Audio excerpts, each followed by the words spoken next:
Hi, it's Mary Beth Decker with sacredgrowth.com, where people and pets heal and connect. I want to give you 5 ideas for helping you work on your grief after your pet has died. And I've done this. I'm giving these ideas because I've done a lot of work with people whose animals have transitioned, and I've also lost a number of animals myself, and it never gets easier. It never gets easier for those of us who love our animals. Um, so I thought that this could be helpful to you as you lose your animal and you think about, wow, what can we do? Uh, what can I do to start to feel better? Uh, so let me get into it. The first one I would say is admit how strongly you feel your grief. I'm serious. For many of us, our animals have been really great companions. You come home, I come home every day, and I have 5 animals, and I'll bet you 3 to 4 out of the 5, and sometimes I get 5 out of 5 are at the front door, and 3 of them are cats, and they're still at the front door waiting for me. That is lovely stuff. So you got the companionship going on, and also they just love us. We don't give me crappy moods. We can be late about feeding them, or not take them as far as on a walk as they'd like, and they still love us. It's hard to find that quality of unconditional love and affection on a regular basis from the humans in our lives. And I include myself as being one of those humans who fall short. But once you admit how much grief you have, that's the beginning. You don't have to deny it. You don't have to say it was just an animal, or who's going to understand. A lot of us understand. So that's the first thing. It's just like, it's okay. It's okay to feel that strongly. And the next thing is you might need to forgive yourself. Most of us have to pick a time and a place to end our beloved animal's life. How hard is that?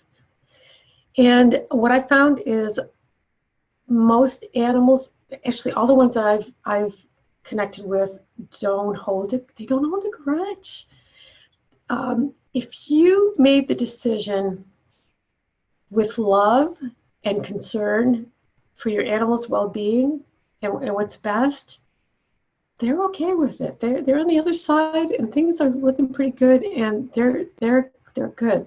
So another reason to work on releasing the guilt is that it is almost like a block if you want to have some connection with your animal after they've passed, because it's possible. So that's like incentive to start releasing it.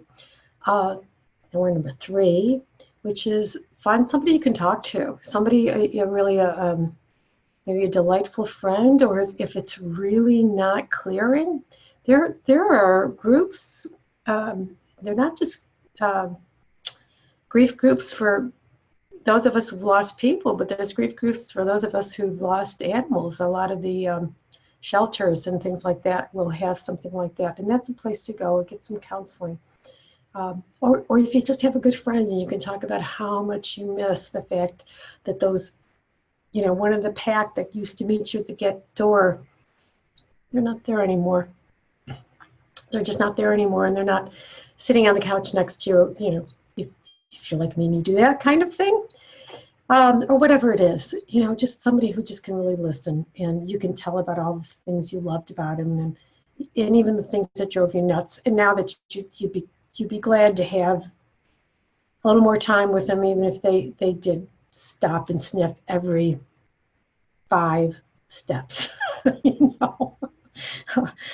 So do that. So here's number 4 is, and a lot of my friends have done this. Do a little bit of a shrine to your pet. And it's nothing fancy or not a lot of religious significance. It's more like a place of memory. So you find maybe a shelf or something like that, where you put on objects that you lovingly collect, and you put them on the shelf. And I even had a friend whose dog who passed wanted a shrine, and she's like, why does he want a shrine? Why does he want a shrine?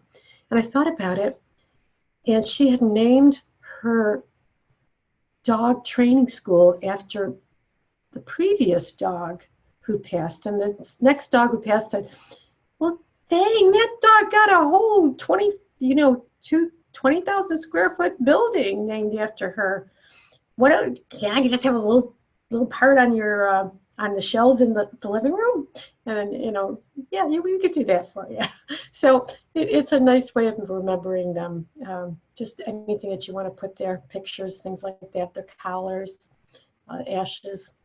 And then last is you ask them to visit you. And I mean, I collect these stories. There are a lot of people out there who have been visited by their animals in their dreams. Cats known to jump on the bed and sleep next to my mother-in-law. A tail kind of going by out of the corner of your eye. You know whose tail that was. You hear a bark, or you hear, I just heard lately, toenails walking on the wooden floors.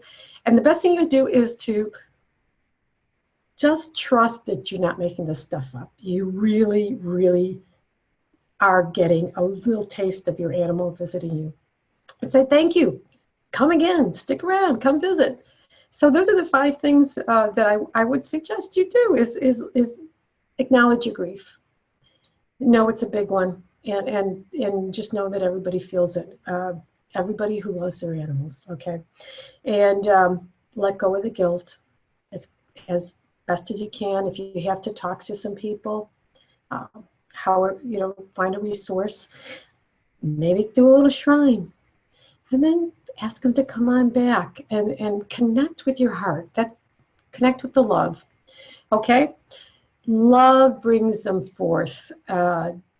Guilt is not a kind of emotion anybody wants to hang out with, especially in the animal realm. So do that.